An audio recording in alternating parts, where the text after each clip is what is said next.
Hello बच्चों, आज हम संचयन की जो दूसरी कहानी है स्मृति स्मृति उसको पढ़ेंगे और समझेंगे।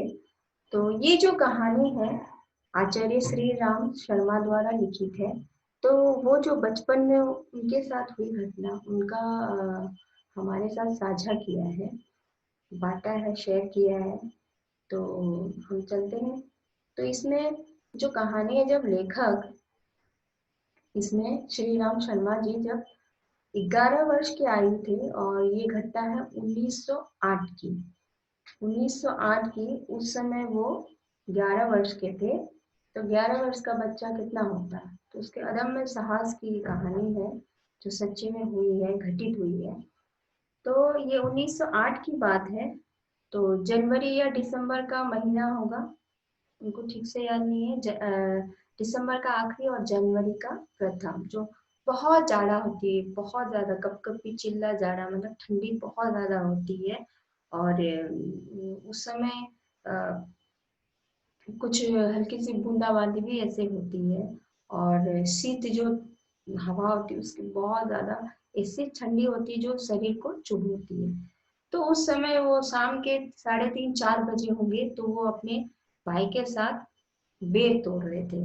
तो ठंडी में बेर तोड़ के खाना, फिर भी बच्चे तो बच्चे ही है, तो वो खा रहे थे। तभी किसी ने कहा कि तुम्हारे भैया बुला रहे। तो उन्हें डर लगने लगा, कहीं पता नहीं बेर खाने की वजह से तो भैया डांटेंगे नहीं, पिटाई का भी डर था। तो फिर डरते हुए, मन में डरते हुए घर पहुंचे। जब घर पहुंचे तो उन्होंने देखा कि उनके भैया एक पत्र लिख रहे हैं और कहा कि इस पत्र को मक्खनपुर में जल्दी पोस्ट कर देना, ऐसे करके बोला कि शाम की जब पोस्ट निकलती है तब ये निकल जाए।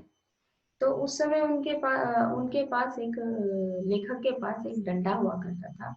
जो डंडा, मतलब कि आज के समय के जो कह रहे हैं कि राइफल बंदूक से कम नहीं थी। उस डंडे से उन्होंने कई फल उल तोड़े, खाए, आम तोड़े, फल तोड़े और कई सांपों को भी मारा था।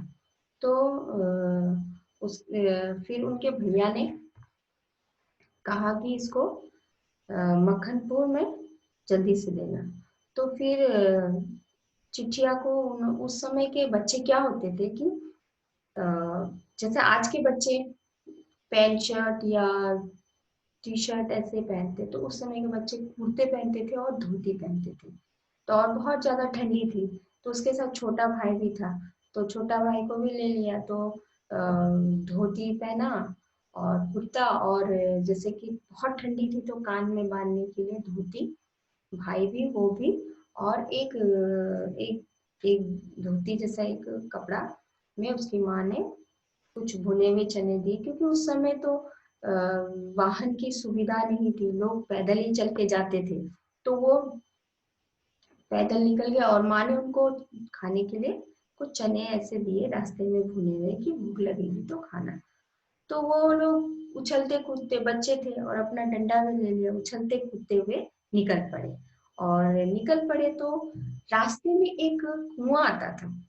तो वो जब भी वहां से स्कूल जाते थे तो उन बच्चों की जो एक टोली होती है, पूरा बानर टोली थी। बानर मतलब बंदर जैसे, बच्चे तो वैसे ही होते शैतान, हाँ, बंदर जैसे ही हरकतें करते। तो उनकी जो टोली थी बहुत चंचल थी। तो रास्ते में एक कुएं पड़ता था, तो आते जाते वो लोग अ, वो कुआं में पानी नहीं था, खाली था। तो वो लोग ऐसे ढेला एक पत्थर फेंकते थे। तो एक बार उन्होंने, मतलब जाते वक्त बच्चे लोग तो फेंका था, लेखक ही फेंके थे पहले। तो एक अजीब सी आवाज आई थी। तो जब आवाज सुनी तो सब बच्चे चौंक गए थे। तो फिर और सभी बच्चों ने डाला, तब एक फुसकार वाली आवाज आई थी जो सांप की हुई थी। तो अभी भी वो वही वही रास्ता से गुजर रहे, तो उनको वो कुआं नजर आया। तो कुआं नजर आया, सोचा चलो क्यों नहीं जाते हुए एक ढोल ढेला मार दे। तो बच्चे लोग तो ऐसे शरारती होते ही है। तो लेके सोचा झांक के मतलब इस तरह से कुएं का जो दहली है उसमें ऐसे झांक के ढेला मारो, पत्थर मारो। और उसकी जो चिट्ठियां थी भैया ने दी थी, वो चिट्ठियां उसकी टोपी में थी। तो ऐसे टोपी में रखा हुआ था, और कुएं के जो राउंड शेप में जो रहते रेली, उसमें से उसने ऐसे झाँका। उसने क्या झाँका, ढेला मारा या नहीं, उसको या लेखक को याद नहीं है। वो सारी उसकी जो टोपी से चिट्ठियां खिसक गई और उसकी तो जान निकल गई। उसने ढेला मारा या नहीं उसको याद नहीं, और उसका जान निकल गई कि उसने पकड़ने की भी कोशिश की, जिस तरह से एक बाघ अपने शिकारी पर झपटा मारता वैसे कोशिश की, लेकिन वो चिट्ठियां उसके पकड़ में नहीं आई और चक्कर खाती हुई वो कुएं में घुस गई। अब तो लेखक के प्राण निकल गए, उसके भाई के भी, कि ये चिट्ठियों को जल्दी भैया ने कहा था शाम तक पहुंचाना, और वो कुएं में गिर गई, और कुएं में तो सांप है। अब क्या करें? तो दोनों भाई रोने लगे, अब क्या करें? सोच रहे थे कि काश माँ होती तो माँ के गोदी में रोते, तो माँ कहती कोई बात नहीं बेटा, चिट्ठियां है तो कुछ नहीं है, कोई बात नहीं, चिट्ठियां दूसरी लिख जाएंगी। ऐसे सोच रहे थे काश माँ की गोदी में ऐसे सोने मिलता, लेट के ऐसे माँ मना लेती। फिर दूसरी ओर ये डर लगा था, अगर सच बता दे, चिट्ठियां गिर गई, तो भैया तो बहुत ठीक से पिटाई करेंगे, और वो पिटाई से ऐसी भयंकर पिटाई होती थी उस समय, तो पिटाई से डर लग रहा था। फिर सोच रहे हैं कि जाके घर में ये कुएं में मिट्टी डाल दे, ढाक दे, और घर में बोल दे कि हमने चिट्ठियां डाल दी। फिर सोचने लगे, मन में विचार आया, नहीं, झूठ बोल देंगे, और जो जो तुमको ड्यूटी दिया, वो ड्यूटी नहीं, तुमने कर्तव्य नहीं निभाया, तो ये भी उनके ऊपर ये बोझ था। अब क्या करें? दोनों भाई रो रहे थे कुआं के पाट में। तभी लेखक ने निर्णय किया, कि एक भयंकर निर्णय किया, कि वो निर्णय क्या था, कि वो कुएं में घुसेंगे और चिट्ठियों को निकालेंगे। और ये भयंकर इतना निर्णय इसलिए था क्योंकि वो चिट्ठियों के लिए सांप के सामने, यानी सांप यानी क्या, भयंकर सांप, और उसके सामने जाना, चिट्ठियों को लेना यानी मौत को दावत देना। तो ये भयंकर निर्णय था।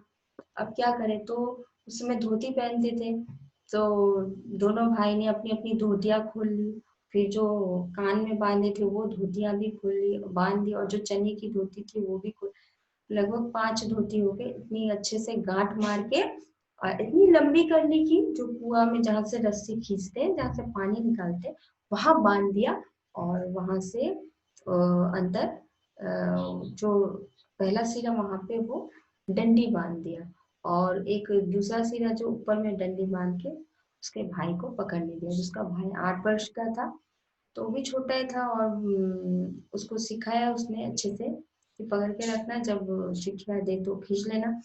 तो वो लेखक चिट्ठियों के लेने के लिए धीरे धीरे घुसने की करने लगा, लेकिन ये इतना भयंकर था कि मतलब नीचे सांप घात लगा बैठे, सांप को आवाज आ रही है, तो अब क्या करें? और ठीक जो चिट्ठियां है सांप के बगल में ही, एकदम फन के नीचे ही चिट्ठियां है। अब वो लेखक धीरे धीरे धीरे धीरे उस रस्सी के, वो धोती के सहारे वो जाने लगा, पर धीरे जितना जा रहा है उतना उसका मतलब कि वो एकाग्र, वो मतलब कि उसमें ध्यान दे रहा है, लेकिन उसको ये भी डर है मन में कि कहीं सांप काट लेगा तो क्या होगा। फिर भी वो पूरा मजबूत से हिम्मत जुटा के वो नीचे उतर रहा, और फिर उसको एक आइडिया आया कि जो कुआं है, कुआं का जो गोलाई है, तो ये जो कुआं होती है, उसका ज्यादा उसकी गहराई नहीं था, तो उसमें दोनों पैर ऐसे रख के वो दोनों तरफ पैर रख रख के उतर रहा था। लेकिन जैसे जैसे उतर रहा था, जैसे जैसे नीचे आ रहा था, उसमें से जो कुएं में साइड में लगी मिट्टियां जब सांप के वहां आते, तो वो मतलब कि वो सांप सचेत हो जाता एकदम, और मतलब कि फुसकार, मतलब उसको डंग मारने के लिए। तो इस तरह से लेखक का भी दिल मैंने कांप रहा था, और धीरे धीरे जा रहा था। अम, तो अब उसने सोचा कि एकदम ठीक सांप के सामने ही वो है, तो क्या करे? अगर उठाने जाए तो वो तो डंक मारेगा। ऐसे करके वो कोशिश कर रहा था कि क्या करूंगा। तो उसने एक मतलब कि आइडिया किया कि जो डंडी है, डंडी को लेके मतलब कि ऐसे खींचेगा, सांप के तरफ से चींटियों को खींचेगा। लेकिन जैसे ही उसने किया तो सांप ने झपटा से इतना जोर से मारा डंक उसकी डंडी में, वो फट से चीख कर ऊपर उठ गया। और उसकी डंडी में कुछ सांप के जो विष के जो पीप होते हैं वो लग गया, और उसके हाथ में भी लगा, पिछला पिछला जो उसके विष होते हैं। तो बच गया कि अगर उसके हाथ में मतलब डस देता तो खत्म। तो उसके भाई ऊपर से सुन लिया लेखक का, और वो रोने लगा, दहाड़े मार के रोने लगा। उसको आशंका हो गई कि कहीं भैया को सांप ने काट लिया, और ये वाजिब भी था कि नीचे बड़े भैया गया ही था, और दो दहाड़े मार के और रो रहा है। तो उसकी रोने से और लेखक को मतलब एक शक्ति मिली कि नहीं, उसे लेना है चिट्ठी। तो उसने किसी भी तरह मतलब कि जब सांप को तरफ फिर वो और उसका क्या डंडी चिल्लाने से उसका वो गिर गया था, डंडी डंडी। तो उसके बाद उसने क्या किया, आइडिया करके मतलब कि जो सांप जो होता है वो उसको दिखाई नहीं देता, कहते हैं कि वो आवाज से ही वो उसको मतलब पकड़ मतलब कि वो समझ लेता है कहाँ से है। तो उसने क्या किया, देखा कि सांप का जो पोजीशन है थोड़ा सा चेंज हो गया था उस डंडे की वजह से। तो उसने तुरंत ही मतलब क्या किया, उन जैसे कि मिट्टी लेके मार के तुरंत ही चिट्ठियों को उठाया, और जल्दी से उसने उठाया, अ, और वो धोती में बांध के अपने भाई को बोल दिया कि खींच ले, और खींच लिया। उसने फटाफट खींच लिया। अब उसको ऊपर उठना था, तो चिट्ठियां मिल गई तो एक तो काम चलो अच्छा हुआ, लेकिन अब उसको डंडा भी लेना था, और सांप का पोजीशन भी उधर ही था। फिर उसने बहुत मतलब कि जो जो कुआं था उसका परिधि ज्यादा बड़ा नहीं था। 2 से 1.5 गज की ऐसे फुट की दूरी थी। तो उतने वैसा ही होता है, उस तरह का जो कच्चा कुआं होता है। तो उसमें वो उतना दूरी में भी नहीं रह सकता। अगर सांप उसको झपटा मार के कर दे, माने डस लेगा तो खत्म। फिर भी उसने इतनी हिम्मत दिखाई लेखक ने, फिर उसने कुछ मट्टी लेके सांप के उस तरफ मारा जिस तरफ सांप ने फिर झपट के वो मतलब कि दंग मारा, और उसने डंडी ले लिया। लेकिन उसी में उसके सांप का पूंछ भी उसको टच हुआ, इतना ठंडा पता माने स्पर्श से पता चल रहा था। और उस समय फिर उसको ऊपर चढ़ना था, ऊपर 36 फीट तक ऊपर चढ़ना चढ़ना था, और बिना मतलब सहारे के। तो कितना तकलीफ होता है, लेकिन उस समय उसको वो हिम्मत, वो ताकत आ गई। कहाँ से आई पता नहीं। ये मानो कि चाहे तो वो मर सकता था, इतनी कम दूरी में सांप उसको डस के मर सकता था, लेकिन ये एक तरह से उस पर देवी की कृपा थी। लेखक कह रहे देवी की कृपा थी इसलिए वो बच गया, और इस तरह से वो रेंगकर ऊपर आ गया। और एक तरह से उसके अंदर एक बहादुरी का भी वो था, और फब भी था कि बहादुरी से उसने ये काम किया। अपने आप पर वो हो रहा था। तो निकल के दो कुएं के फाटक में दोनों भाई आराम से बैठे, बहुत देर थोड़ा देर वो आराम विश्राम किया। किसी साथी ने उसे देख लिया, पर उसने इशारा किया कि ये बात किसी को घर में ना बताए कि वो कुएं में कूद कर निकाल कर चिट्ठियां ले आए। फिर उसके बाद वो मक्खनपुर पहुंचा दिया, और ये बात उसने घर में किसी को नहीं बताई, घर में किसी को नहीं बताई। और जब ये हो चुकी थी, तो जब 1900 ये 8 की घटना थी, 1908 1908 की घटना थी। लेकिन 1915 में जब लेखक टेंथ पास कर लिया, मेट्रिकुलेशन जब पास कर लिया, उसके बाद सोचो कितने साल बाद वो ये घटना, 7 साल बाद उसने अपनी माँ को ये घटना सुनाई।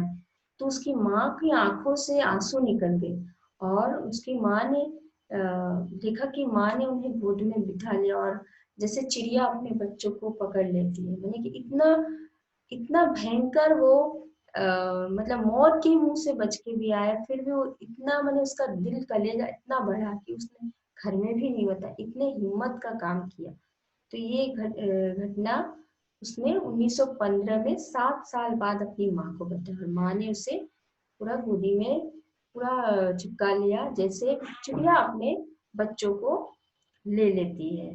तो लेखक कहते कितने अच्छे दिन थे।